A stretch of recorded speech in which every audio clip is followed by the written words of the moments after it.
అంగట్లు అన్నీ ఉన్నా అల్లుడి నోట్ల శని ఉన్నదన్నట్టున్నది. కొన్ని ఊర్ల పొంటి సర్కారు బల్ల ఆలత చూస్తుంటే చదువు చెప్పా సార్లుంటే బడిలోనేమో పిల్లగాళ్ళు ఉంటలేరు, బల్లె పిల్లగాళ్ళుంటే చదువు చెప్పేందుకు పంతులు ఉంటలేరు. ఇక పంతులుండి పిల్లలున్నా కూడా ఒక్కో జాగల బడి బిల్డింగు చక్కగా ఉండదు.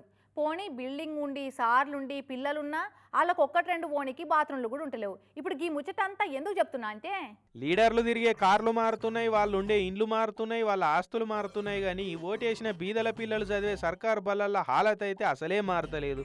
సర్కారు బల్లను ఇంటర్నేషనల్ స్కూలు చేస్తామని లీడర్లు చెప్పే మాటలు కోటలు దాటుతున్నాయి, కానీ చేతలైతే సచివాలయం గేటు కూడా దాటతలేవని అంటున్నారు చాలా మంది.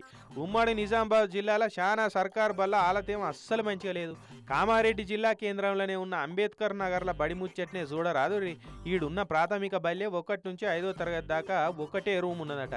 ఈ ముత్తమంతారనే 62 మందికి టీచర్లు ఇద్దరు చెరో దిక్కు పిలగాలను కూసోబెట్టుకొని చదువులు చెప్తున్నారు.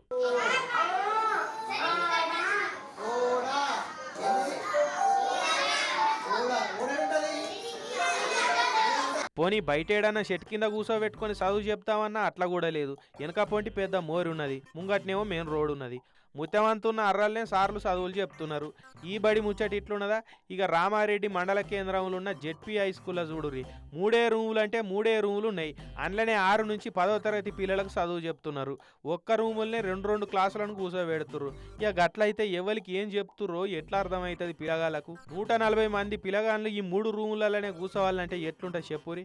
అంబేద్కర్ నగర్ పాఠశాల యొక్క సమస్య ముఖ్యంగా తరగతి గది, అదనపు తరగతి గది నిర్మించి పిల్లలకు భవిష్యత్తుకు బంగారు బాట వేయాల్సిందిగా ప్రభుత్వానికి విన్నవించుకుంటున్నాను. ఈ బల్ల కథ ఇట్లున్నదా? నెరి నిజామాబాద్ సిటీలో ఉన్న సారంగాపూర్ జెడ్పీ హై స్కూల్ ముచ్చటైతే ఇంకా ఇచ్చంతరం ఉన్నది.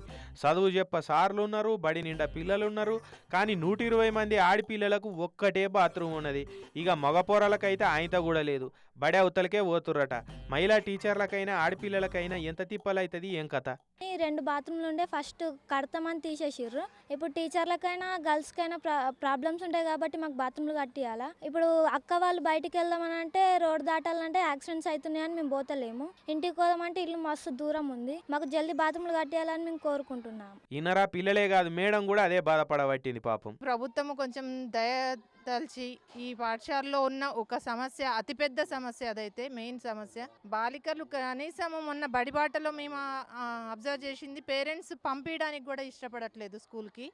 అదేమంటే మీ దగ్గర టాయిలెట్స్ లేవు, టాయిలెట్ పేరు చెప్పుకొని పిల్లలు ఊరికే ఇంటివైపు వస్తున్నారు అని కంప్లైంట్ చేస్తున్నారు.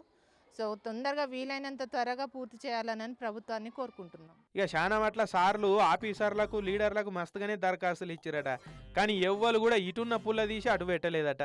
ఇక బడి బిల్డింగులు ఎట్లా కట్టియారు, కంసేకం బల్లాల బాత్రూములన్న కట్టించి ఓట్లేసినందుకు మాకు ఇంత మేలు చేయరు అని అంటున్నారు పిల్లగాళ్ళ తల్లిదండ్రులు కూడా ఇవన్నీ చూసుకుంటా.